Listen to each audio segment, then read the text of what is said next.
আসসালামু আলাইকুম রহমতুল্লাহি ওবরকাতুহু। সম্মানিত দর্শক, জামাত নেতা ডাক্তার আবদুল্লাহ সৈয়দ আবদুল্লাহ মোহাম্মদ তাহের অতি সম্প্রতি তিনি রীতিমতো একটি শব্দ বোমা ব্রাস্ট করেছেন। সাধারণত এই ভদ্রলোক নরম প্রকৃতির, কথাবার্তায় শালীনতা বজায় রাখেন, যথেষ্ট বিনয় এবং ভদ্র। সম্ভবত সাবেক সংসদ সদস্য ছিলেন, বেশ সিনিয়র মানুষ। কিন্তু এখন জামাতের মুখপাত্র রূপে তিনি বিশেষ করে আন্তর্জাতিক অঙ্গনে যে সকল কথাবার্তা বলছেন, এ সকল কথাবার্তা বেশ আলোচনার তৈরি করছে, অনেক ক্ষেত্রে বিতর্ক তৈরি করছে। তো জামাতের একটা সুবিধা হলো যে জামাতের যারা নেতা এবং কর্মী রয়েছেন তারা প্রায় সবাই তাদের শীর্ষ নেতৃবৃন্দ যারা রয়েছেন তাদের সমালোচনা করেন না। পার্টির ভিতরে অভ্যন্তরীণভাবে খুব কঠোরভাবে এই বিষয়গুলো মানা হয় যে যারা পার্টির নেতাকর্মী রয়েছেন তারা যেন সর্বাবস্থায় দলের যারা শীর্ষ নেতৃবৃন্দ রয়েছেন তাদের আচার আচরণ, চালচলন, কথাবার্তাকে সমর্থন করে এবং পার্টির মধ্যে তাদের মজলিসে শুরা বা ইন্টারনাল কোনো বৈঠকে এই ধরনের নেতিবাচক আলাপ আলোচনা হয় কি না বিএনপি বা আওয়ামী লীগ বা জাতীয় পার্টির মতো সেটা আমি বলতে পারবো না, কিন্তু ইন জেনারেল জামাতের কোনো একজন নেতা যে কথাই বললেন না কেন সঙ্গে সঙ্গে সবাই সেটাকে সমর্থন করে। তো এটার ভালো মন্দ দুটো দিকই রয়েছে। আমাদের দেশে এটা প্রথা বিরুদ্ধ।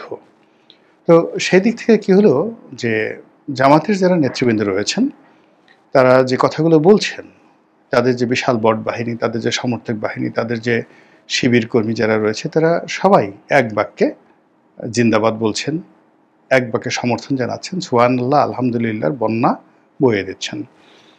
দলের কিছু কিছু যারা ইসলামী বক্তা রয়েছেন, যারা আগে মনে করা হতো যে এরাই আসলে দলটাকে এই অবস্থায় রেখেছে। একসময় দেলোয়ার হোসেন সাঈদী ছিলেন, দেলোয়ার হোসেন সাঈদী সাহেবের পরে তারেক মনোয়ার আসলেন, তারেক মনোয়ারের অনুকরণে মিজানুর রহমান আজহারি আসলেন, তারপর মিজানুর রহমান আজহারির অনুসারীর মানে অনুকরণে বা সমসাময়িককালে বেশ আরও কয়েকজন ইসলামী বক্তা ওয়াজের ময়দানে বেশ জনপ্রিয় তারা আসলেন।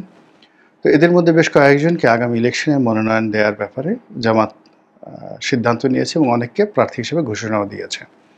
তো এরকম কয়েকজন ব্যক্তি যারা ওয়াজের ময়দানে প্রতিপক্ষকে ঘায়েল করতেন এবং ধর্মীয় বয়ানের মাধ্যমে সরকার বিরোধী বক্তব্য দিয়ে আওয়ামী লীগ, শেখ হাসিনা, বঙ্গবন্ধু তাদের সর্বনাশ করতেন। তো সেই মানুষগুলো এখন যে ওয়াজ করছেন, মাহফিল করছেন, এটা অনেকটা একতরফা। এখানে আওয়ামী লীগের লোকজন নেই, তাদের বাধা দেওয়ার মতো কেউ নেই। আর যখন প্রতিপক্ষের বাধা না থাকে তখন সেখানে আসলে আলাপ আলোচনা জমে না। আর না জমার কারণে তারা কি করছেন, কেবলমাত্র ভাইরাল হওয়ার জন্য একটার পর একটা বিতর্ক তৈরি করছেন। এমন সব বেফাস কথাবার্তা বলছেন, বেফাস মন্তব্য তারা করে ফেলছেন, যার ফলে পুরো জামাতের রাজনীতির যে ন্যারেটিভ, সেই ন্যারেটিভটা উল্টে যাচ্ছে। তো এটা নিয়েও কিন্তু জামাতের যারা লোকজন রয়েছেন তারা নীরব, কিন্তু জামাতের অন্যতম মেন্টর, মুরব্বী এবং জামাতের আধ্যাত্মিক নেতা বাংলাদেশে যিনি আছেন তিনি হলেন জনাব মাহমুদুর রহমান, যিনি আমার দেশ পত্রিকার সম্পাদক। তো তিনি অনেকটা গার্ডিয়ানশিপ নিয়ে, অভিভাবকত্ব নিয়ে যারা ইসলামী বক্তা তাদেরকে সতর্ক করে বলেছেন যে এভাবে বিতর্ক তৈরি করে কোনো কথা কিন্তু ধর্মীয় ময়দানে বা ধর্মীয় মাহফিলে বলা যাবে না, এ কথা বলেছেন।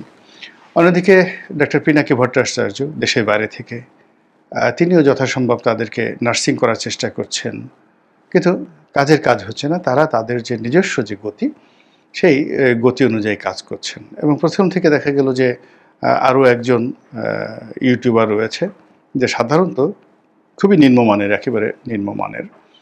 তো জামাতের তিনিও আধ্যাত্মিক গুরু ছিলেন। তো ইদানিং তিনিও দেখা যাচ্ছে যে ডক্টর ইউনূস বা জামাত সম্পর্কে বাজে কথা বলছেন এবং নর্মালি আওয়ামী লীগ সম্পর্কে যে ধরনের কথাবার্তা বলতেন ঠিক ওই রকম কথাবার্তা বলা শুরু করেছেন। তো যেটা বললাম যে এর কারণে কি হলো, জামাতের যে স্ট্রেংথ ছিল জুলাই আগস্ট বিপ্লবের পরে, বিশেষ করে পুরো 2024 সনটি, এটিকে মনে করা হতো জামাতময়তা, জামাতের বাইরে, সামনেও কিছু নেই, পেছনেও কিছু নেই।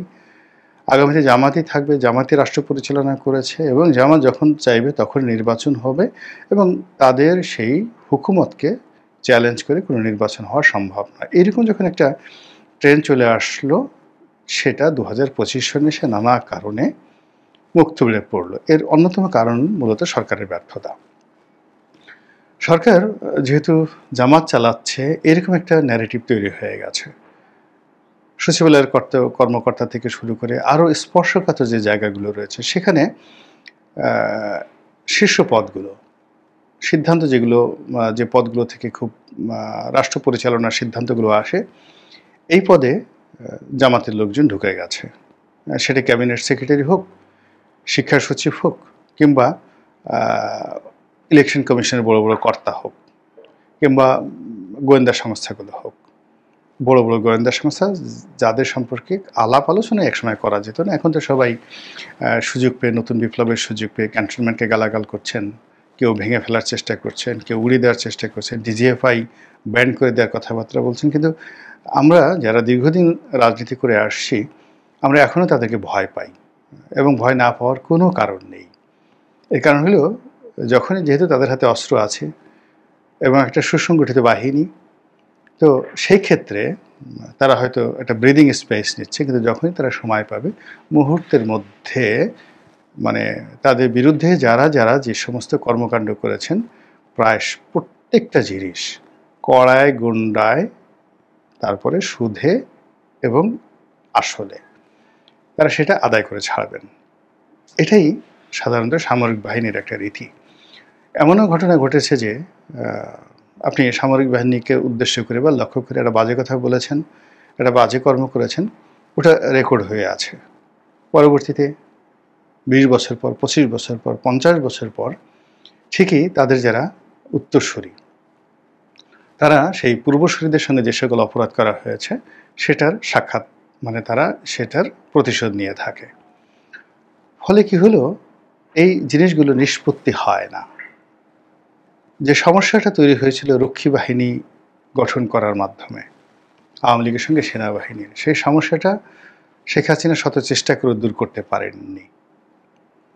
তিনি সেনাবাহিনীকে অকাতরে দিয়েছেন, সেখানে নিজস্ব লোক বসানোর চেষ্টা করেছেন, কিন্তু শেষ পর্যন্ত দেখা গেল যে এখন আওয়ামী লীগ মনে করে যে কোনো গণ অভ্যুত্থান নয়, জনগণ নয়, সেনাবাহিনী তাদেরকে ক্ষমতা থেকে বিচ্যুত করেছে, যে সেনাবাহিনীর জন্য এত কিছু করলাম।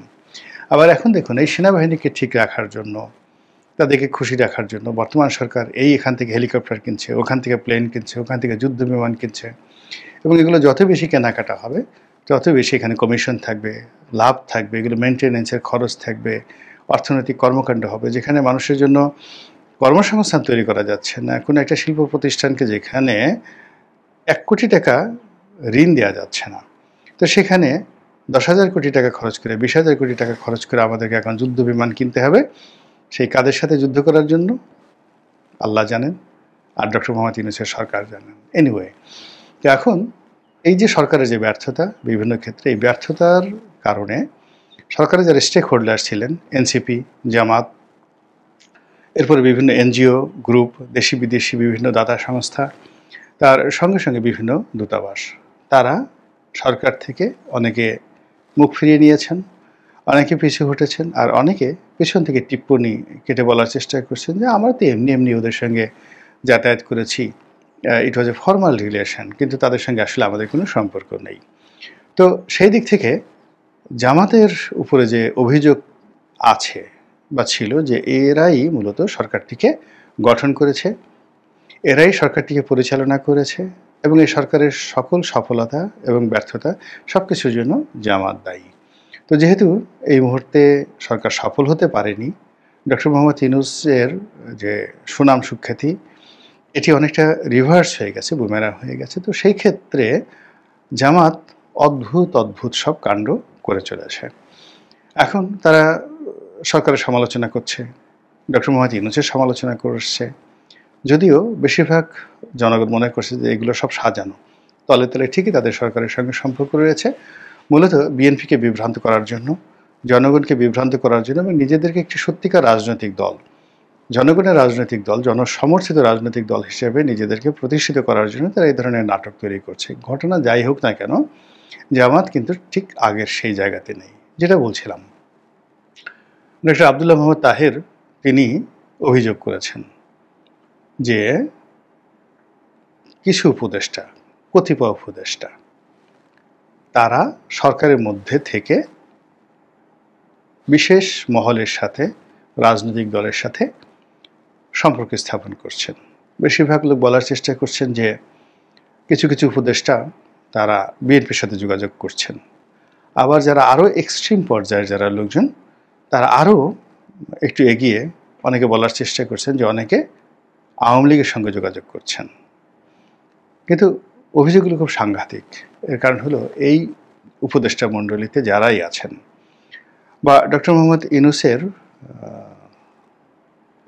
ব্যক্তিগত সহকারী রূপে তার কার্যালয়ে যারা দায়িত্ব পালন করছেন, তারা সবাই জামাতের চোখের মণি, কলিজার টুকরা, নয়নের মণি, প্রাণ ভ্রমরা হিসেবে এই গত 14 মাস ধরে সাপোর্ট করেছে জামাতকে এবং জামাতকে অবারিত সকল সুযোগ সুবিধা দিয়েছে। কোনো মন্ত্রণালয়, কোনো সরকারি দপ্তরে জামাতের কোনো শীর্ষ নেতা গিয়ে প্রিভিলেজ পাননি, সম্মান পাননি, মর্যাদা পাননি। আমি এই ধরনের ঘটনা কখনো শুনিনি। কিন্তু এই ঘটনাগুলো ঘটার পরেও জামাত কেন এই কথাগুলো বলছে? This is the first thing. Second thing হলো আরও যে বক্তব্য, সেটা হলো জামাত যে অভিযোগ করছেন যে তারা তাদের দায়িত্ব এবং কর্তব্য যেটি তাদের পালন করার কথা উপদেষ্টা মণ্ডলীর ইন এ নর্মাল ওয়ে, সেটা তারা পালন না করে গোপনে তারা তথ্য পাচার করছেন, তারা অনৈতিক সুবিধা দিচ্ছেন এবং তারা কাউকে ক্ষমতা আনার জন্য আগামী নির্বাচনে এমন সব প্রতিবন্ধকতা তৈরি করার চেষ্টা করছেন যা কিনা সরাসরি জামাতের স্বার্থে আঘাত হানবে। তো এই বক্তব্য যদি আপনি ভাব সম্প্রসারণ করেন এবং এটিকে যদি আপনি উর্দুতে এই উপদেষ্টাদের যাকে বলা হয় ক্যারেক্টারিস্টিক্স আপনি বর্ণনা করতে চান, আপনি একটা সহজ বাংলা বলতে পারেন যে গাদ্দার, রীতিমতো গাদ্দার। তো সেই যে গাদ্দারি যে সকল উপদেষ্টারা করছেন, তিনি অবশ্যই তাদের নাম বলেননি, কিন্তু যে ভয়টা তিনি দেখিয়েছেন সেটি হলো ওই সকল উপদেষ্টা যেখানে যেখানে গিয়েছেন, তারপরে যাদের সঙ্গে কথা বলেছেন এবং সেই কথার প্রেক্ষিতে আবার উপদেষ্টা পরিষদের বৈঠকে যে সকল আলাপ আলোচনা হয়েছে, এই সব রেকর্ড তাদের কাছে আছে। বোঝার চেষ্টা করুন কতটা ভয়াবহ। ধরুন মিস্টার পটল বা মিস্টার আলু নামের একজন উপদেষ্টা, তো মিস্টার পটল, মিস্টার আলু তিনি টেলিফোনে কথা বলেছেন তার খালুর সঙ্গে বা তার মালিকের সঙ্গে, তার প্রভুর সঙ্গে, তার উদ্ধারদাতা, তার বন্ধু হামিমের সঙ্গে কথা বলেছেন। তো কথা বলে বলেছেন হ্যাং করেঙ্গা, ত্যাং করেঙ্গা, ইয়া করেঙ্গা, ওয়া করেঙ্গা, নিশ্চিন্ত থাকেঙ্গা, এই সমস্ত কথাবার্তা বলেছেন। তো সেই কথাবার্তার টেলিফোনিক যে রেকর্ড, কল রেকর্ড, সেটা জামাত পেয়ে গেছে। এই গেল এক। এটা কিভাবে সম্ভব?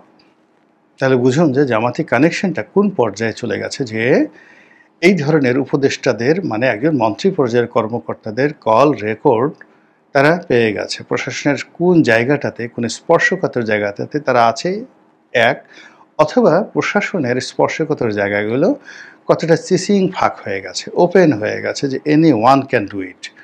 তারা ওখান থেকে গিয়ে বলতে পারে আমাকে ওর কল লিস্ট দাও, এবং তারা সেখান থেকে কল লিস্ট নিয়ে আসতো।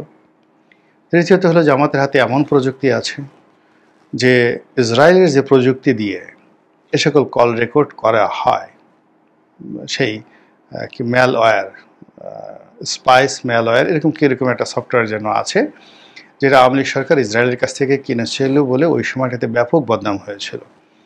তো সেই সফটওয়্যারের চাইতেও আরও শক্তিশালী সফটওয়্যার, সেটি ইসরায়েলি হোক অথবা সেটি টার্কিশ হোক, এরকম সফটওয়্যার, হ্যাকিং করার সফটওয়্যার জামাতের কাছে থাকতে পারে, যা দিয়ে এ সকল কল তারা নিজস্ব যে স্যাটেলাইট আছে, নিজস্ব যে